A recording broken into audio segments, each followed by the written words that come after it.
रुपालीताई दरबारी राजकारण करत होत्या. भुजबळ साहेबांवरती हल्ले होत होते त्यावेळी रुपालीताई त्याच पक्षाच्या नेत्या होत्या, पण कधीही ओबीसीच्या प्रश्नावर पुढे आल्या नाहीत. पण त्याच्याही पलीकडे जाऊन माझं असं मत आहे, फक्त रुपालीताईचा बळी घेऊ नका. रुपालीताईंचा राजीनाम्यानंतर एंड होत नाही खरंचचा. रुपालीताईंच्या राजीनाम्यानंतर भोंदू किंवा बलात्कारी खरातच्या प्रकरणाची सुरुवात होते. राज्याचे उपमुख्यमंत्री अजित पवार यांचं विमान अपघातात मृत्यू झाले आणि मग ही निवडणूक होती. तर याच्याकडं सगळ्याच गोष्टी जी भावनिक बघितल्या जातात. पहिले तुम्ही महाराष्ट्रामध्ये अनेक वेळा अनेक मान्यवर प्रतिनिधींचं निधन झालेलं होतं. पिंपरी चिंचवडमध्ये तिथले लोकप्रिय नेते लक्ष्मणरावजी जगताप यांचं निधन झाल्यानंतर स्वर्गीय अजितदादा पवारांनी पिंपरी चिंचवडची जागा बिनविरोध न करता तिथं निवडणूक लढली गेली. जी भाजप आता बिनविरोध निवडणूक करायचं आव्हान करते त्या भाजपनं नंतर तिथं उमेदवार दिला. नुसती निवडणूक उमेदवार द्यायचा म्हणून दिला नाही, लढायचे म्हणून लढले नाहीत, तर तिथं पराभव करून स्वतःचा उमेदवार निवडून आणलेला आहे. माझं म्हणणं एकच आहे की अशा दुःखद प्रसंगाचं कारण समोर करून लोकशाहीमध्ये निवडणुका बिनविरोध करण्याचा पायंडा आजपर्यंत नव्हता, इथून पुढं पाडू नका. लोकशाही टिकायची असेल तर निवडणुका झाल्या पाहिजेत. तुम्ही सहानुभूतीचं कारण सांगून सुनेत्राताईंना दादाच्या 3व्या दिवशी उपमुख्यमंत्री पदाची शपथ दिली ना, आम्ही स्वीकारली. ज्या पार्थ पवारांचं कॅरेक्टर, ज्या पार्थ पवारांचं राजकारणातलं योगदान हे हजारो कोटींच्या घोटाळ्याच्या आरोपांनी बरबटलेलं आहे, ज्याची चौकशी सुरू आहे, त्या माणसाला तुम्ही बिनविरोध राज्यसभेवर पाठवलं वरिष्ठांच्या सभागृहात. तुम्ही शरदचंद्रजी पवारांना सर्व पक्षांनी एकत्रित येऊन राज्यसभेत पाठवलं. अरे मग आता इथं पण सुनेत्राताईंना विधान परिषदेवर घ्या. पुढच्या निवडणुकामध्ये विधान परिषदेच्या अनेक जागा रिक्त होत आहेत, तिथं सुनेत्राताईंना संधी द्यावी. आणि भाजपला आपल्या कामाचा, भाजप आणि त्यांच्या सर्व पक्षांना जर त्यांच्या कामाचा एवढा कॉन्फिडन्स असेल, एक उमेदवार द्यावा ना, की त्याला आम्ही त्याच्यासमोरच निवडणुकीला सामोरं जाऊ. तुम्हाला असं म्हणायचं की बारामती पोटनिवडणुकीमध्ये सुनेत्र वहिनीने उभारून येतं, राष्ट्रवादीने दुसरा कुठला उमेदवार द्यावा? राष्ट्रवादीनं कुठलाही उमेदवार द्यावा. मुख्यमंत्री महोदयांना आमचं सांगणं आहे, कशाला सुनेत्राताईंना एवढं ऊन आहे, भयंकर ऊन आहे, त्या उन्हामध्ये कशाला सुनेत्राताईंना फिरवत आहे?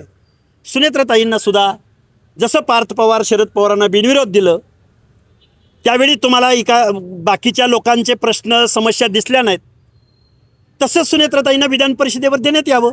आम्ही पण मानवता. तिथं उमेदवार कोण द्यावा काय? अरे उमेदवार 2-3 लाख लोकांच्या कन्सिस्टन्सीमध्ये तुमच्याकडे उमेदवार नाही, भाजपकडे उमेदवार नाही, दादांच्या गटाकडे उमेदवार नाही का? मग तिथं एकही कर्तृत्वान माणूस नाही की पवार कुटुंबियामधलाच उमेदवार द्यावा लागतो. तुम्ही लढणारे का तुम्ही उमेदवार? बघा 2 दिवस आम्ही लढणार हे निश्चित, पण उमेदवार कोण असणार त्यासाठी तुम्हाला 2 दिवस द्या ना वेळ आम्हाला. पण अजित पवार हे राज्याचे उपमुख्यमंत्री होते. तुम्ही जे सगळं भावनिकता आणि सहानुभूतीचा विषय काढता तो सगळं सहानुभूतीच्या पलीकडचा विषय आहे. तो अजित पवारांचं आणि बारामतीचं एक वेगळं नातं आहे. वेगळं नातं आहे. अजितदादा पवारांनी बारामतीचा विकास, भिगवण रोडचा विकास आणि साठेनगरमधला आणि बाकीच्या झोपडपट्ट्यांमधला विकास, अमराईमधला विकास, हे कधीतरी पत्रकार बांधवांना मी कधीतरी तिथं टूरवर घेऊन जाईन आणि दाखवेन.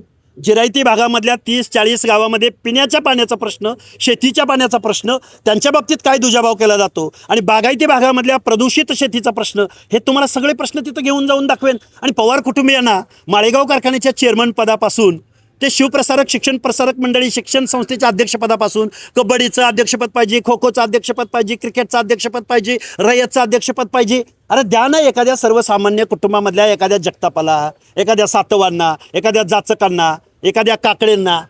का बरं देत नाही उमेदवार? द्या ना. सर्वसामान्य माणसाचं नेतृत्व कधीतरी पुढे येऊ द्या. पिढ्यानपिढ्या आम्ही तुम्हाला मतं देत आलोय. द्या ना सुनेत्राताईंना बिनविरोध करा. आम्ही कुठं म्हणतोय? आणि तुम्ही जे म्हणताय ना दादाची सहानुभूती, राष्ट्रवादीची सहानुभूती, भोंदू बाबा अशोक खरातनं राष्ट्रवादीची सहानुभूती धुळीस मिळवलेली आहे. अख्खा राष्ट्रवादी एका दुसरा अपवाद वगळता त्या भोंदू बाबाच्या 10वी नापास, जादूटोणा करणाऱ्या, महिलांचं शोषण करणाऱ्या, महिलांना नको नको ते अमृत पाजणाऱ्या, माणसाच्या पायाशी राष्ट्रवादी लोटांगण घेते. कसली सहानुभूती सांगताय तुम्ही? दादांची सहानुभूती संपलेली आहे. आम्हाला सर्वसामान्य माणसामध्ये आम्ही 24 तास आहोत. त्यामुळं आम्हाला कुणी सहानुभूती सांगायच्या भानगडीत पडायचं नाही. आम्ही ओबीसीचे प्रश्न आणि त्या प्रश्नावरती लक्ष वेधून घेण्यासाठी या निवडणुकीला ताकदीनं सामोरं जाऊ. बरं, या तुमचं खरं ज्या सुनेत्रा जातीवर- पवारांना विरोध आहे का बारामतीच्या पोटनिवडणुकीला विरोध? पोटनिवडणुकीला विरोध असायचं कारण काय? आम्ही निवडणुकीला सामोरं जात आहोत. आम्ही ताईंना विरोध करण्यापेक्षा आम्ही आमच्या प्रश्नावरती इथल्या राज्यकर्त्यांचं लक्ष वेधून घेणार आहोत. परत तुम्ही म्हणाल एक महिला उपमुख्यमंत्री, आम्हाला तीही सहानुभूती आहे ना.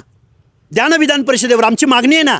तुम्ही ज्या पद्धतीनं 3व्या दिवशी सुनेत्राताईंचा शपथविधी उरकून घेतला त्या पद्धतीनं विधान परिषदेवर ताईंना द्यायला काहीच हरकत नाही. तुम्हाला तुमच्या वर्षभराच्या कालावधीचं ऑडिट करण्यासाठी, तुम्ही घेतलेल्या निर्णयाचं ऑडिट करण्यासाठी तुम्ही ते एखादा दुसरा उमेदवार द्या ना. आम्ही त्याला पराभूत करून दाखवू. बरं, दुसरं असं अशोक खरात भोंदूबाबा त्याची जात सातत्याने युट्यूबवर शोधली जाते, गुगलवर शोधली जाते. मध्यंतरी सुरुवातीला आवई उठली की ते दलित आहेत असंही ट्रोलिंग झालं. काय नेमकं काय? हे बघा महाराष्ट्रामध्ये एखाद्या गुन्हेगाराला, एखाद्या जादूगाराला, एखाद्या लिंग पिसाटाला भोंदू बाबा वगैरे अजिबात नाही. लिंग पिसाट, बलात्कारी असंच म्हटलं पाहिजे आणि मीडियानं सुद्धा तसंच दाखवलं पाहिजे. मुळात गुन्हेगाराला, लिंग पिसाटाला, बलात्कारी माणसाला त्याची जात शोधू नये. कुठलीही जात अशा गुन्हेगाराचं समर्थन करत नाही. पण इथून मागच्या कालावधीमध्ये एखाद्या जातीमधला गुन्हेगार जेव्हा समोर येतो तेव्हा या महाराष्ट्रामधले चळवळ लढणारे नेते, कार्यकर्ते त्या गुन्हेगाराची जात शोधून त्या जातीला बदनाम करायचा प्रयत्न या महाराष्ट्रामध्ये करत होते. ते नेते आता का बोलत नाहीत? ते नेते आता का पुढे येत नाहीत? कोण आहेत ते? मुळात काय तुम्हा सगळ्या लोकांना माहिती आहे. आमचे मित्र, बेकायदा मागणी करणारे, ओबीसीच्या आरक्षणात माती घालवणारे मनोज दादा का बरं भोंदू बाबा खरातबद्दल बोलत नाहीत? का बरं? बोललं पाहिजे, त्यांनाच विचारलं पाहिजे. का शांत आहेत?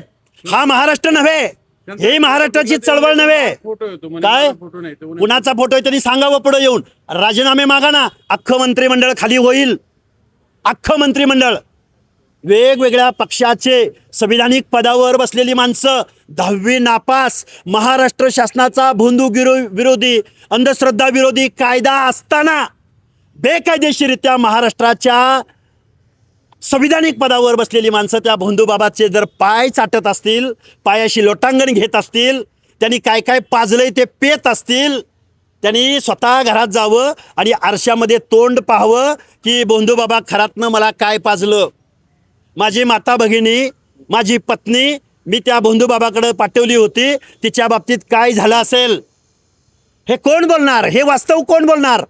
आणि का बोलत रुपालीताई का बोलत नाहीत? सगळे भरभटलेले आहेत. नाही, महाराष्ट्राचं राजकारण जातीवर का टीका करत नाही? तुमचा काय अंदाज? का करत नाहीत तोच मलाही पडलेला प्रश्न आहे. मला जसा तुम्ही प्रश्न विचारला तसाच मनोज दादा जरांगे, आदरणीय मनोज दादा जरांगे यांना अशोक खराताच्या बाबतीमध्ये तुम्ही का व्यक्त झाला नाहीत?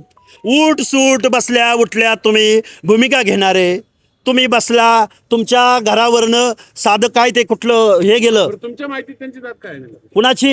हे बघा, लक्ष्मण हाके हा पुरोगामी विचार मानणारा कार्यकर्ता आहे. लक्ष्मण हाके संविधान मानणारा कार्यकर्ता आहे. लक्ष्मण हाके 12-13 करोड जनतेचं सगळ्या गोष्टी मानणारा कार्यकर्ता आहे. गुन्हेगाराला कधीही जात असत नाही हे मानणारा कार्यकर्ता आहे. पण मनोजदादा जरांगे मात्र अशोक खरातच्या विरोधात का बोलत नाही? हा तुम्हाला जसा प्रश्न पडलाय तसाच मलाही प्रश्न पडलाय. म्हणून काय रुपाली चाकणकरांना काय टार्गेट केलं जात आहे का? असं मी मानणार नाही, कारण रुपालीताई कधी ओबीसीच्या प्रश्नावर बोलल्या नाहीत. आमच्यावर 10 वेळा हल्ले झाले त्यावेळी रुपालीताई पुढे आल्या नाहीत.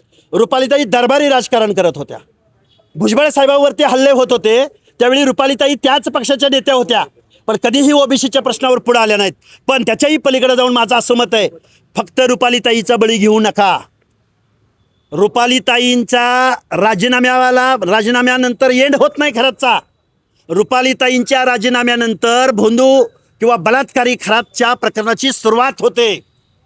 जर निपक्ष पद्धतीनं जर याची चौकशी झाली तर अख्खं मंत्रिमंडळ खाली होईल, हे मी जबाबदारीनं मी तुम्हाला सांगतो. बारामतीच्या पोटनिवडणुकीमध्ये तुम्हाला स्कोप दिसतंय असं वाटतं?